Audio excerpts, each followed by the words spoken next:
Mesdames et messieurs, bonsoir. Bienvenue dans votre émission Ecopole, diffusée chaque mercredi aux environs de 20h, 22h25 sur votre télé préférée, Kanakin Télévision, la télé-vérité. Et puis la rediffusion, c'est le jeudi à 15h, 14h30, 15h, toujours sur la même chaîne. Je dis merci à tous les internautes qui nous écrivaient depuis la Chine, les États-Unis, depuis Walikale, où j'ai une bonne base là-bas, où on m'appelle souvent. Au niveau de Walikale, je vous dis merci pour la confiance. Au niveau de Bumba, au niveau de Congo-Brazzaville, je salue tous les Brazzavillois qui nous appellent. Même au niveau de Pointe-Noire, nous vous remercions pour la confiance en rapport avec cette émission. Et bien ce soir, je reçois une personnalité du monde de la société civile, du monde pas politique, parce qu'il est plus du côté bienfaisance, qui est déjà passé plus d'une fois ici dans cette émission. Il s'appelle M. Jean-Jacques Essongo Moubiala. C'est pratiquement la troisième fois qu'il passe dans cette émission. J'ai reçu beaucoup d'appels la dernière fois quand il est passé.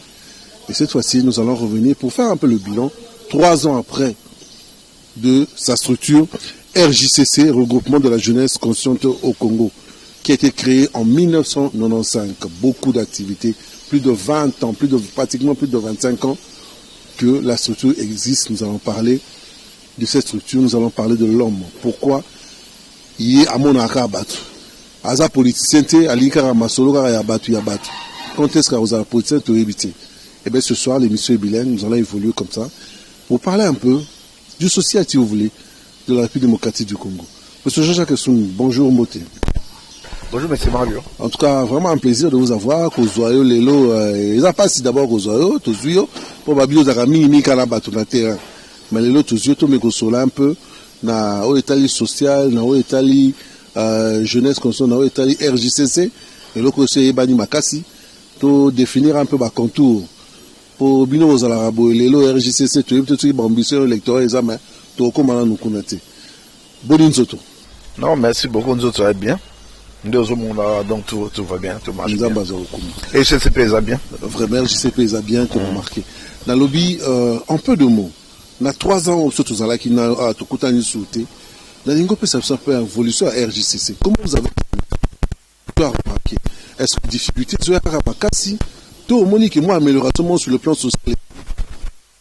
Oui, pendant les 3 ans passés, je peux dire que ce n'est pas facile, hein, c'est un peu complexe.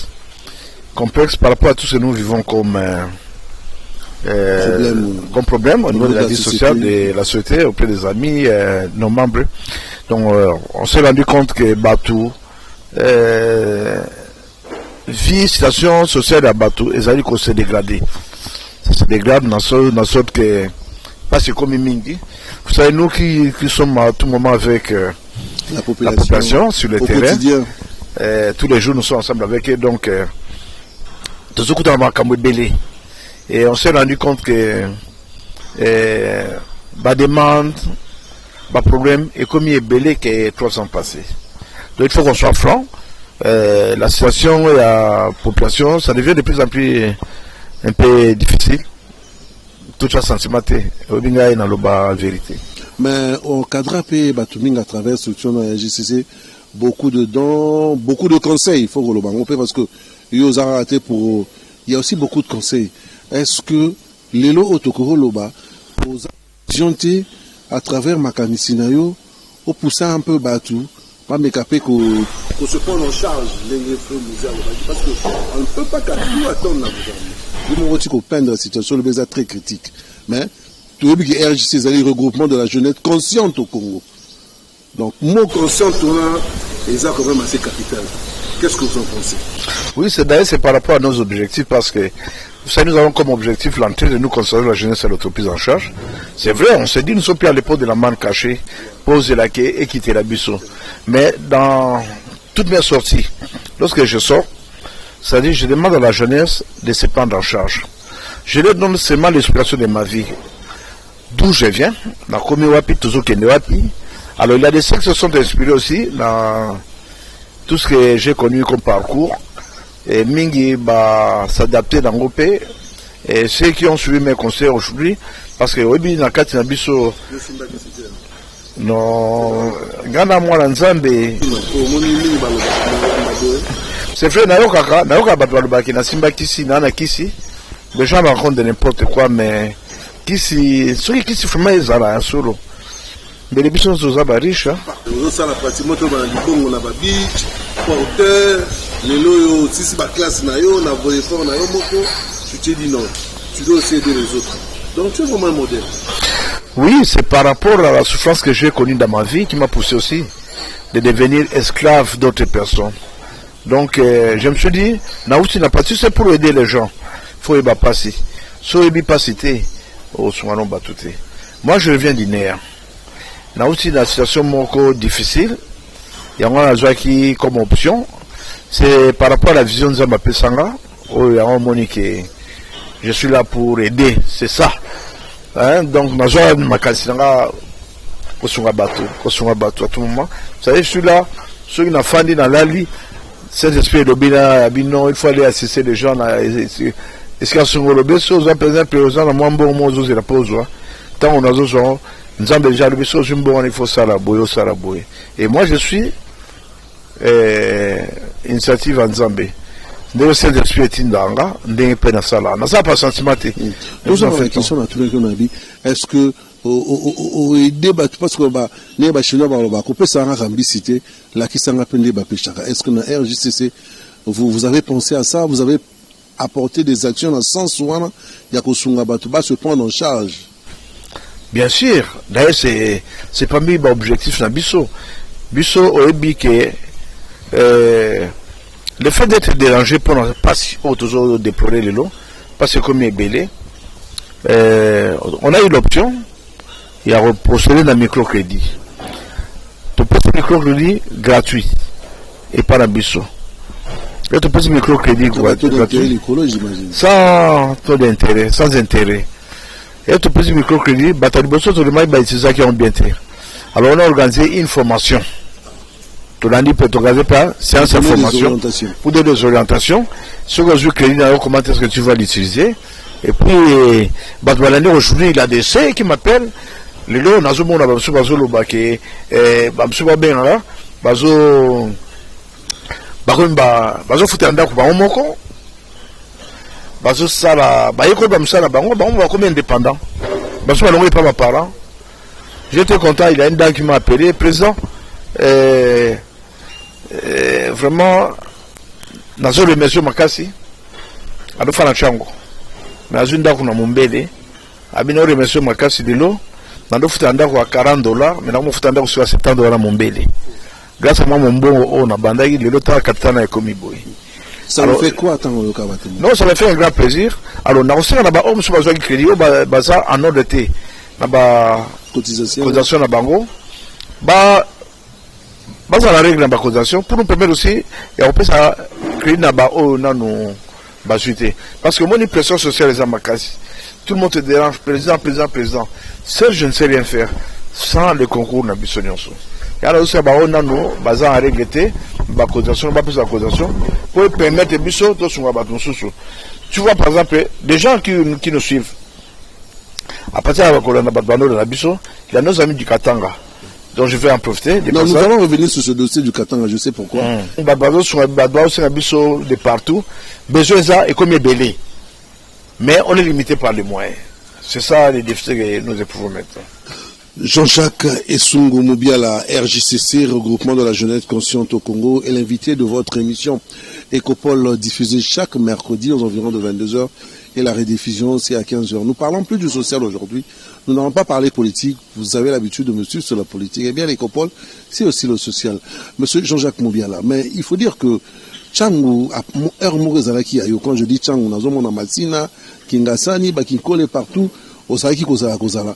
Mais on irait à la Tchangu, Babengana Ope, on a sous-souté, comment tu fais, Obima, Tchangu, on est au souté. Bon, dit, tout ça, l'échange de vœux. Tout ça, l'échange de vœux, Nabiso, Yomo Mona Batou. C'est vrai, Tchangu Baroboyanga. En accord avec la réalisation, Freddy Takidi, ce que tu reçois dans nos images, il y a Tchangu l'échange de vœux, tout là, dans les cas qui, moi, extrait.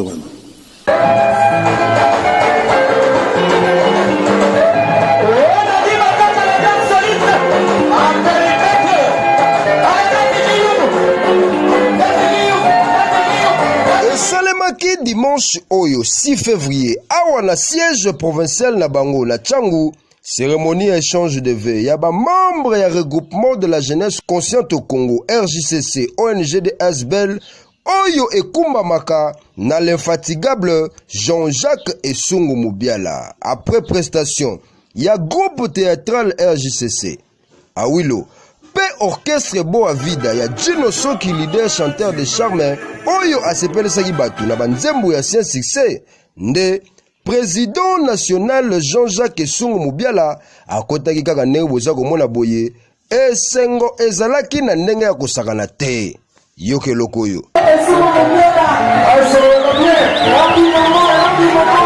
na discours na ye président de jeunes conscients ya RDC asuetaki bango ba meilleurs vœux pe alansaki message pour na mbula oyo pe baneo ezali koya plus loin ensemble oyo lakisi ke ye moko akokoka ko atteindre ba objectif ya RJCC mekasi na bango nyonso nde ba objectif ya RJCC ekozala atteint. Simande ezalaki présentation ya coordination nationale pe ba quelques représentants provinciaux ya RJCC.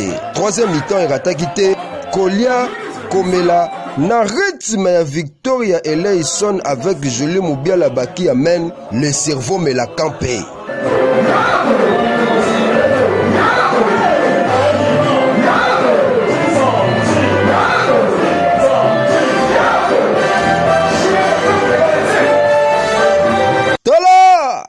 Après échange de vœux, boyeba que Assemblée générale les Alikoya pour na kofandisa lisusu RJCC vision infatigable Jean-Jacques Esungu Mubiala président des jeunes conscients ya RDC.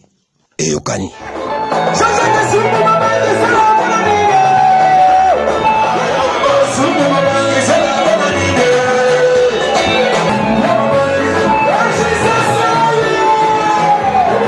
Voilà, là vous venez de suivre les images de l'échange de vœux de la RJCC. Apparemment, Namoni Tchango Izarayo pour Namoni Naokamo. Bon, ngana mwana Tchango. Nakoli na Tchango. Tchango de Sanyaboué. Yomo Bonia. Namoni Badou. Voilà, ce sont seulement les points, quelques points focaux, s'il vous plaît. Quelques points focaux parce que to boya qui débordement les amakasi. On a quelques points focaux bah qu'on s'est planté. Na représentant ambition, il y a Mbouchumai. Aiki il y a Gombe, puis partout il y a Kasanguru, il y a Congo central. Aiki le Ouest a un point focaux. Et puis Monique est vraiment il est très bien. VIP to ben ça qui de Rabiso Wilo, Aiki ko bete la biso. Agrémentaire. To agrémentaire on nanani ndeko Joli Mubiala. Naba gas ou ba imbela nzembo mo bo ya souvenir quoi.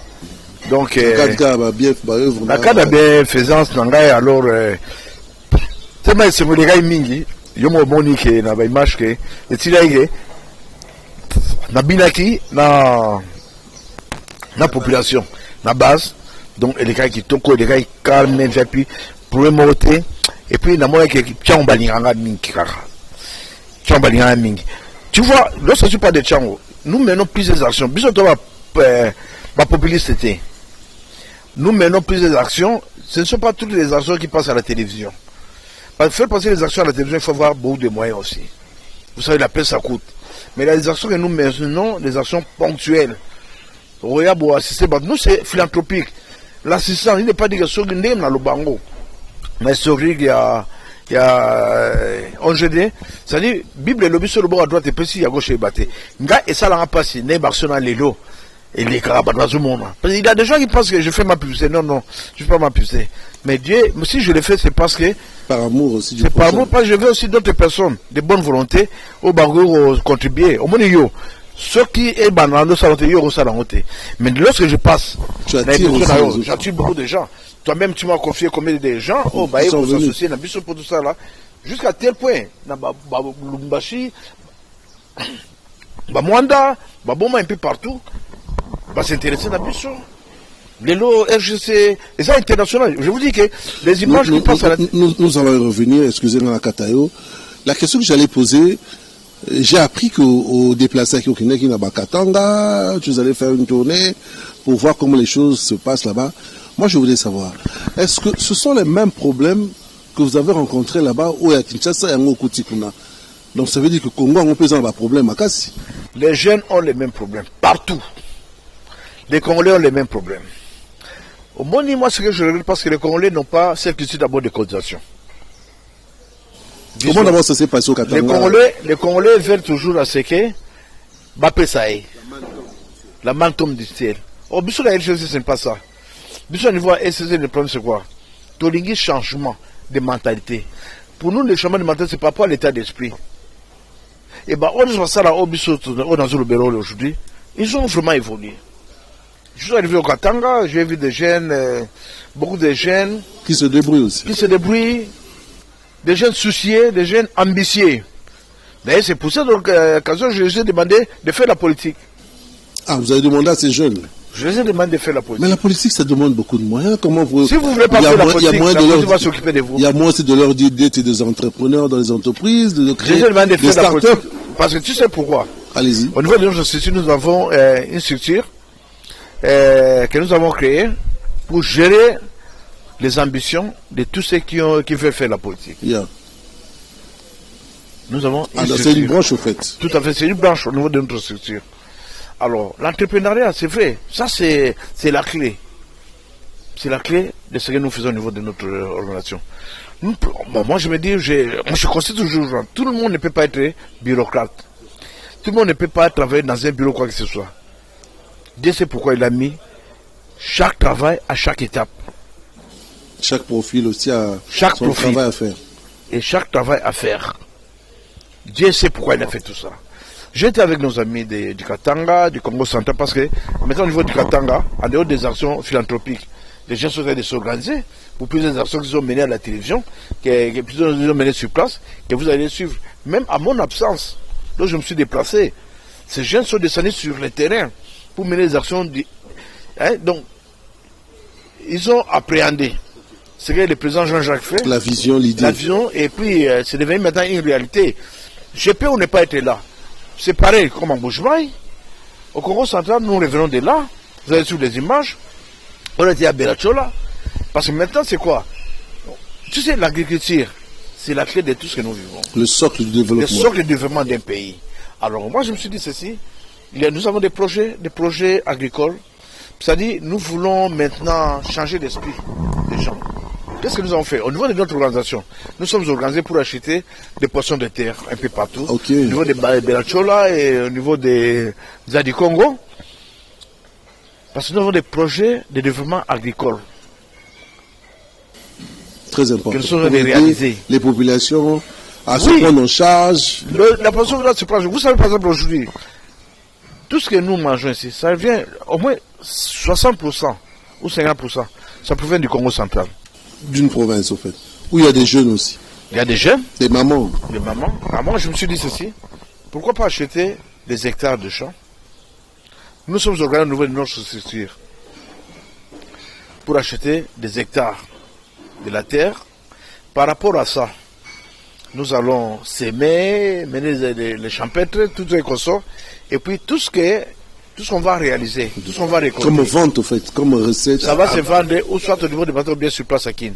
Les tomates, les oignons, tout, les paille-paille, les concombres. Les concombres. Ça provient de là.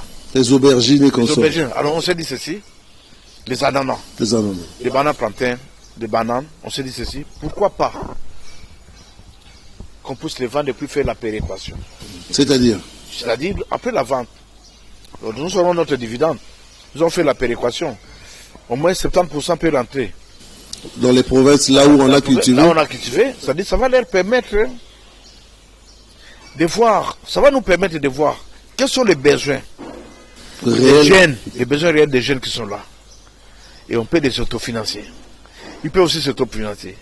Et lorsqu'on va faire la péréquation, notre parti fédéral ici à Kin, on verra quels sont les besoins de nos jeunes de Kin pour réaliser beaucoup de projets que nous avons. Avant de prendre. Il y a même des films agricoles que nous sommes en train de faire au niveau de notre gouvernement. C'est ça, c'est des projets, je crois. Si. Avant de prendre avec Josué Osomba, je crois que si la réaction, les images du Katanga, je voulais d'abord revenir. Vous poussez les jeunes, quelques jeunes à faire de la politique. Mais vous ne voulez pas faire la politique.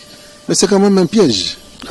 Non, moi, la politique, moi, bon, je ne sais pas si vous l'avez déjà regardé, moi je n'ai pas trop la politique, je n'ai pas vraiment la politique. On l'a remarqué.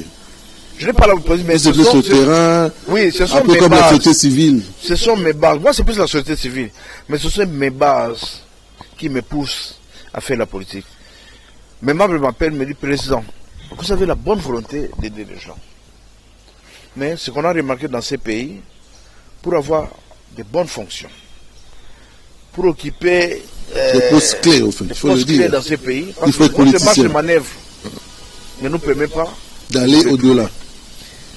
Est-ce qu'il n'y a pas moyen de postuler? Nous allons vous soutenir pour permettre un jour de devenir, par exemple, je ne sais qui, et cela va vous permettre de bien assister les gens, bien encore aider les gens. Parce que moi, je suis très mal compris au niveau des autorités, au niveau des institutions. Et vous êtes aussi un concurrent pour quelques politiciens qui se disent, ouais, à Babandaka Bongo, après, au Chapso Kaka, surtout que vous avez une bonne base, comme on le dit. Là, moi, j'ai mes bases partout. Hein. Moi, j'ai des bases sur tout l'État de la République. Concurrent par rapport à qui? Non, mais concurrent, Mogo, il y a taille, comme Nengo Lobby, aux a partout. Mais Nengo, ce qu'on peut, c'est mot d'ordre. Bon, Nazali central. Badbaro quitte. Nazali partout. Oui, Nazali partout. Tu fais comme un père aux politiciens. Bon, ça n'engage que. Ça n'engage que, mais Ngaï, dans la base partout, mais Ngaï, dans la politique, dans des balingi, dans la base de Rotinda. Des bases balingi, dans le présent. Kende Bossala Boy. Et ça base, et ça ngati. Au bon, alors, ndé dans la base nanga. Ndé dans la base nanga, ndé dans la ba politique ba banga na bangote. Parce que Nazali, l'idée moi je peux vision mususu na mboka na biso. On remarque que même bata poto, je peux te démontrer noir sur blanc.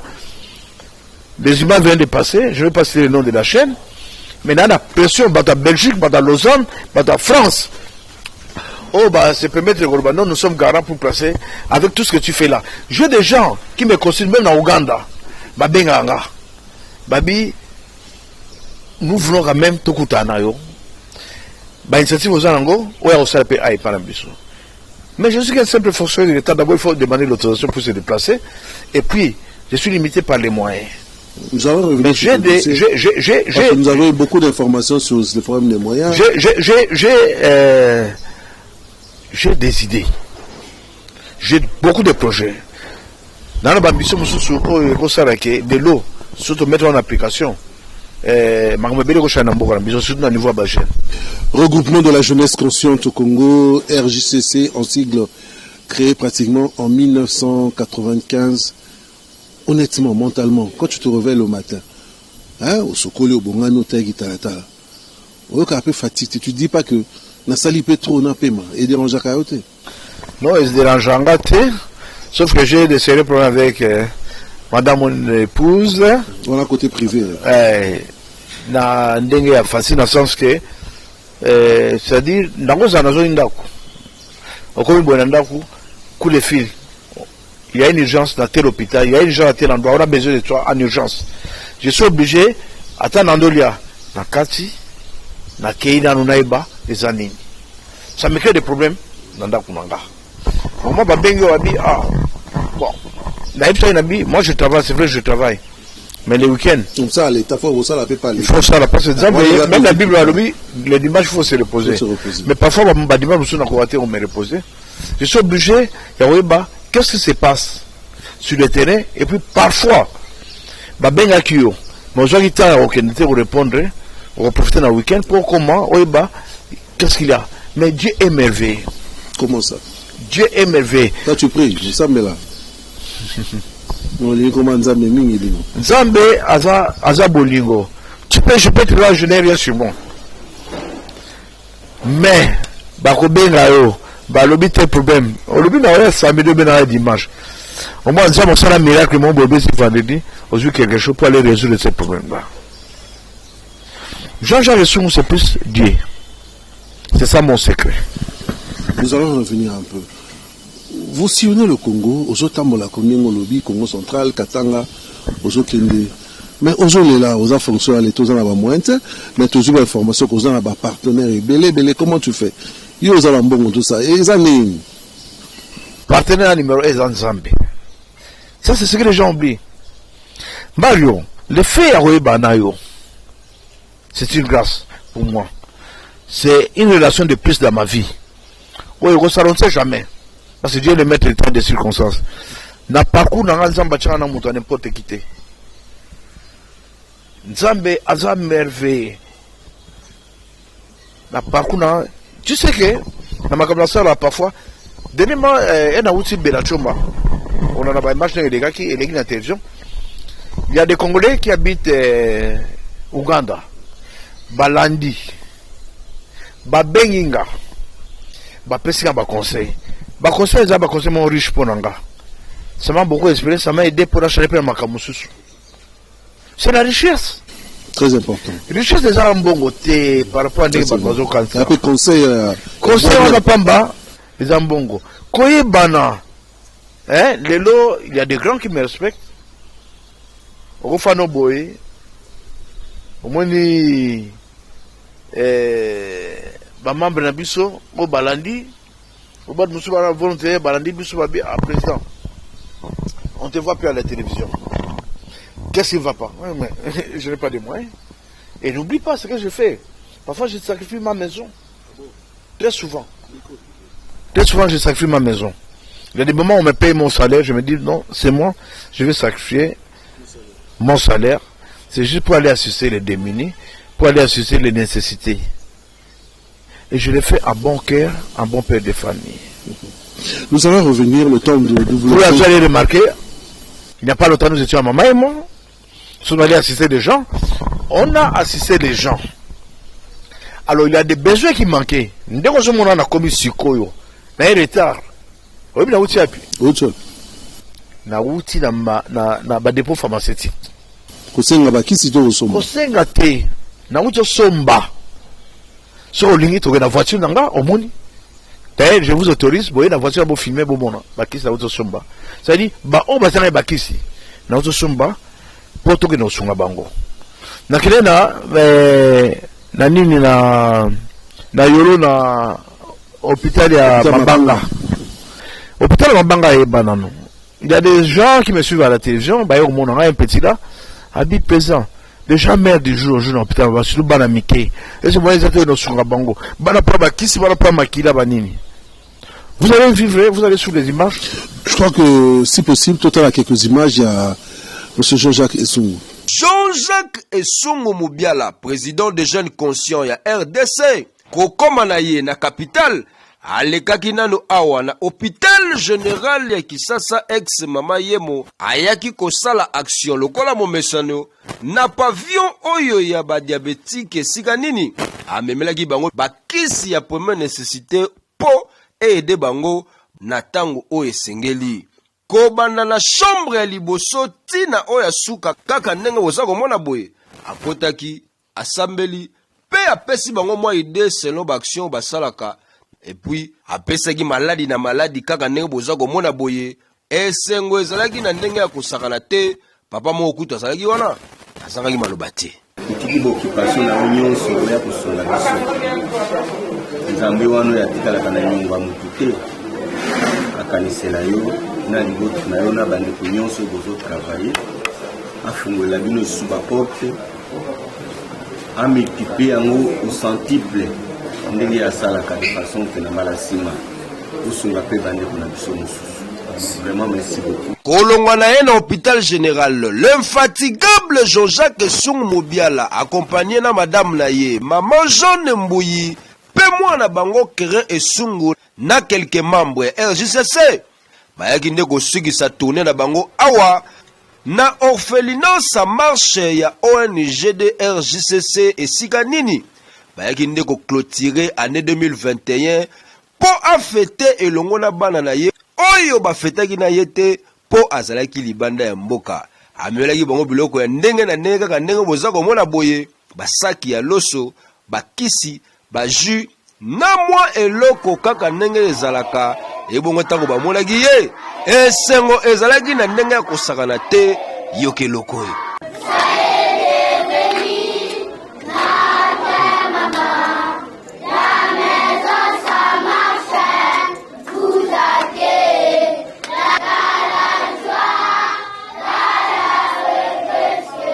étant venus assister les orphelins pour les fêtes de fin d'année, comme nous venons d'habitude, et nous vous demandons à vous autres qui aimeraient bien venir leur aider de venir et Dieu vous bénira.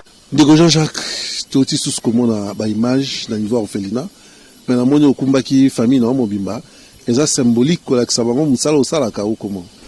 Bon, ça symbolique té. Moi dans liboso. Fadi Kerin et Sungu. Azaba a visionnaire. C'est un génie. Ala bambiso est belé. A moi mais ala bambiso le même gars.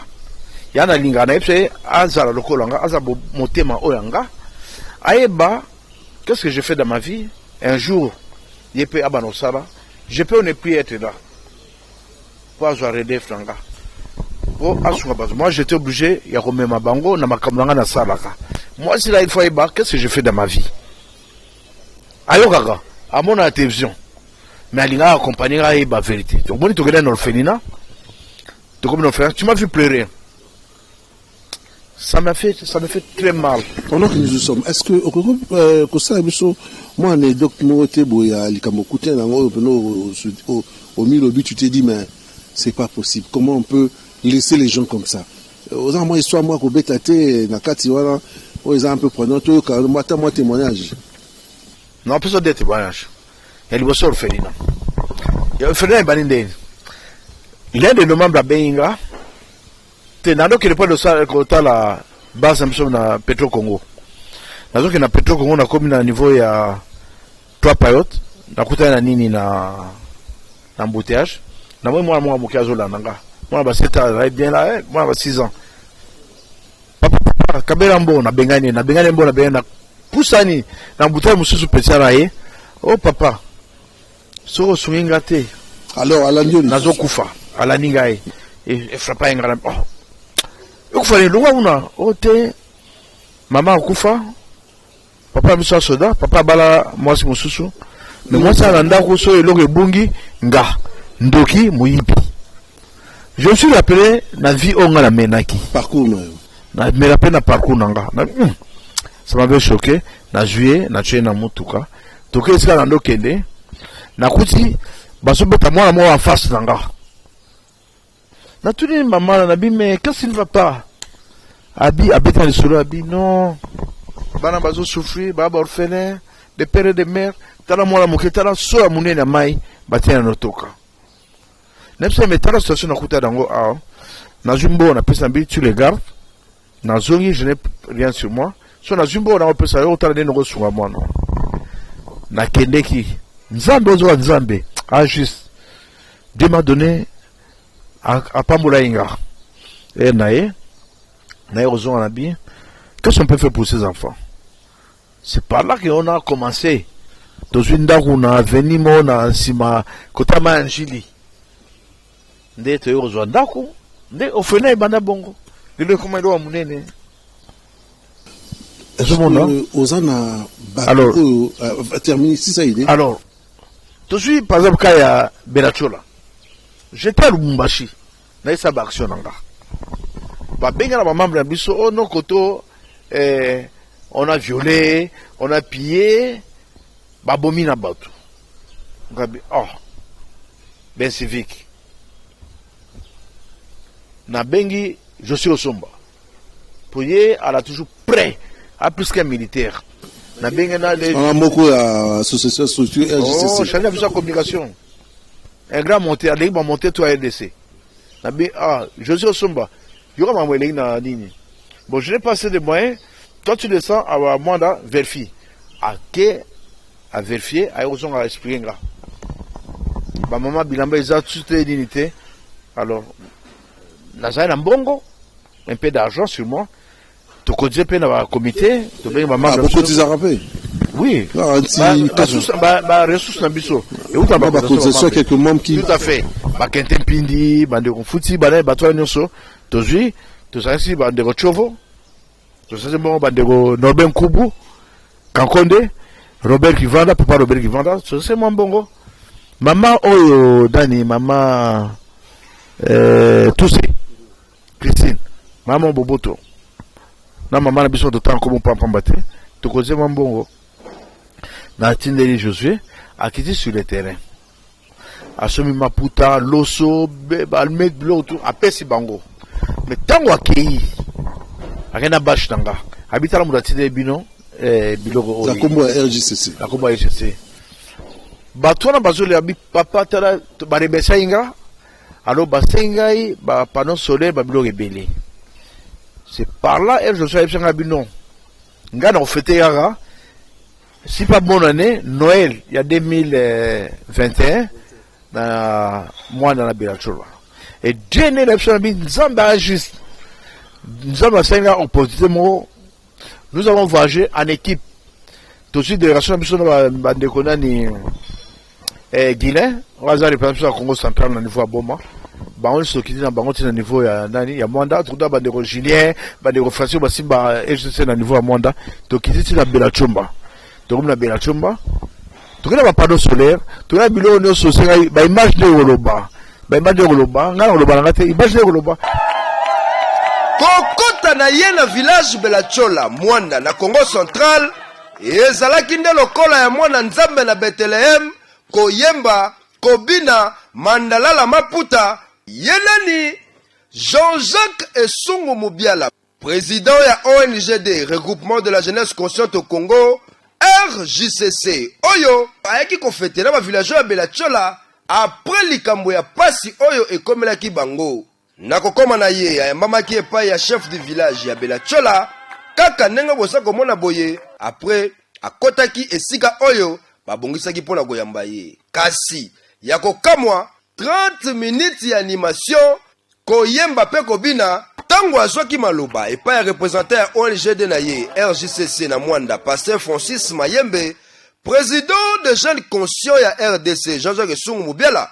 abandaki nanu kopesa bango merci na ndenge bayambie kitoko boye pe apresentaki batu oyo baakompaniaki ye nsima nde ayebisaki bango tina oyo asala ONGD oyo RJCC oyo ezali na objectif principal entraide sociale peu conscientisation de la jeunesse à l'autoprise en charge na message na ye asengaki na bango babosana makambo oyo ekomelaki bango mikolo eleki atako eza ya pasi bakanisa nde sikoyo mpona développement ya village na bango ya Belachola na 2022 oyo ONGD na ye RJCC eza prêt ya koakompanye bango surtout na domaine ya bilanga esengo ezalaki makasi amemelaki bango biloko ebele kaka ndenge oza komona boye balampe ya panneau solaire ndenge basengaki ye mpona lumière na village pe complet ya bavareuse ballon mpona bajeune ya village lokola ezalaki mpe mokolo ya fete ya komela ezangaki te masanga ya bukoko mpona kaka kosepela na bango Noël.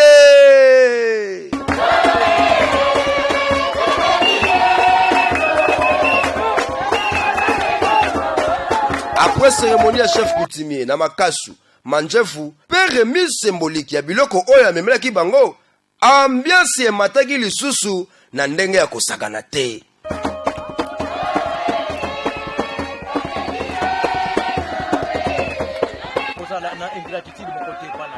Yasol. Tokomi pratiquement la soukane basalinga ici. Mais la ligne par rapport à l'année 2022 qui commence, au marqué en on a Sonini, la vision elle est comment, qu'est-ce que tu comptes faire, et en passant, pour te remarquer dans nos ces affaires qu'on dit, les affaires abandonnées à l'État. L'État, la Bissika est belé, à abandonner, à Zarasouté. Tu as un conseil à donner par rapport à la situation sociale où tu vis dans Bokarabiso. Je crois que c'est un mono de la situation sociale à Bokarabiso est vraiment très critique. Les gens souffrent. Je vais faire la population. Je vous dis que quand même nous 500 francs, mais alors peut-être témoignage que grâce à 500 francs peut-être que Baliaki. Bakonzi, politicien bâti la distraction. Bâti la distribution en Bokarabiso. Les peuple souffrir. Parce qu'un jour, le peuple au monde a couteau à double tranchant. Un jour, le peuple a s'exprimer. Je le pressens. Le mal est profond. Très profond. Très profond. Peuple a pas si binki. Alors, il faut que bakonzi, oh, bazo, gérer biso, basunga biso. surtout sur un peu sur moi pour sa responsabilité. On peut par exemple aller à Ndegofouti. Au hasard, mon cause, il y a Senses. Caisse nationale de sécurité sociale. Oui, ça dit sur un peu pour sa responsabilité. Yebande nini, bato basi manayo, bazala l'aise. Ndekwa na tamuki à côté, à bon si salaire. Il y a bajana, à bon si transport. PPS, il y a pas personnel.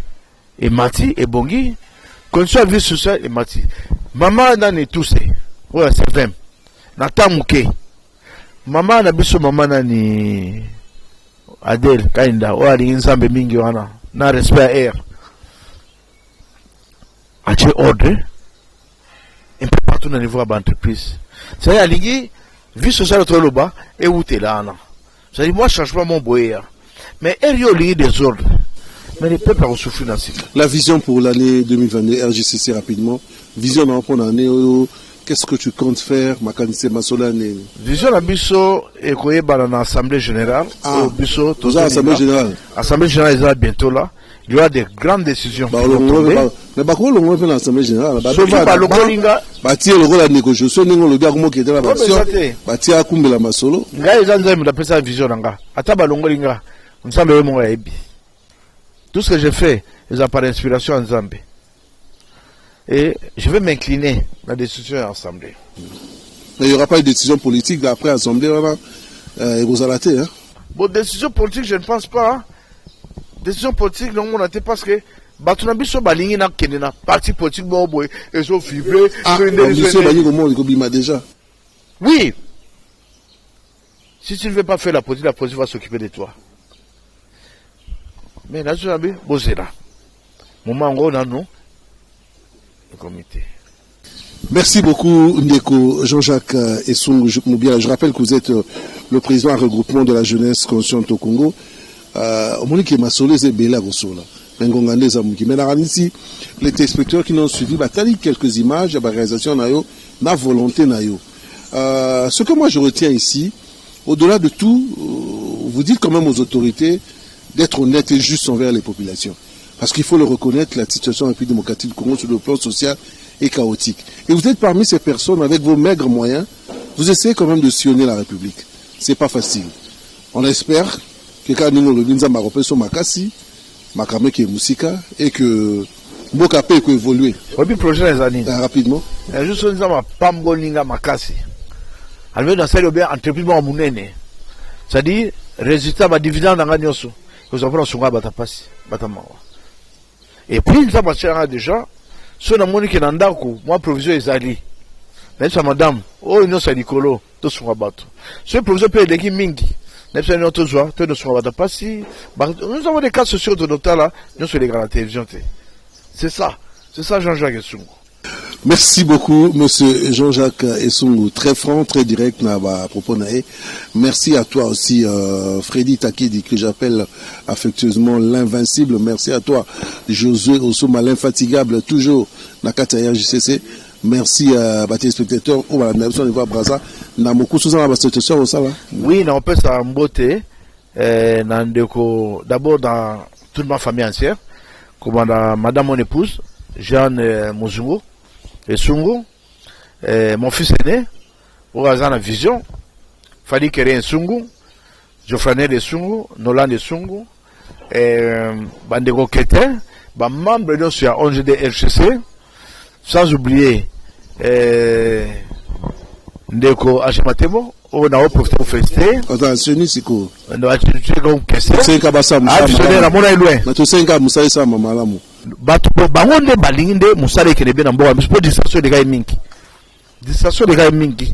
Parce que au moins on peut faire boire, mais c'est pas de ces bisous. Maman Adèle Kaninda, président Norbert Koubou, président rencontré de Robert Kivanda, on soutenir. Merci beaucoup. Ngapela Sengi, merci à téléspectateurs de Sekopol. Le numéro est à Bazangungu, Congo central, Bata Lubumbashi, Bata partout là, la paix binombote. Topé si binombote Congo central, à travers chaîne Nabiso YouTube, il y a Kanaki une télévision. Merci Nabatunyo sur la photo, merci pour la confiance. Le numéro est en bas. Dans ce message, suggestion Bokomi, tokokomisa yango ndenge bobengaki na émission liboso bolingai bokote pa papa Jean-Jacques nakokomisa message yango. La décision est gratuite en plus, à tout confirmer. Allez, moi je vous dis bye bye, prenez bien soin de vous.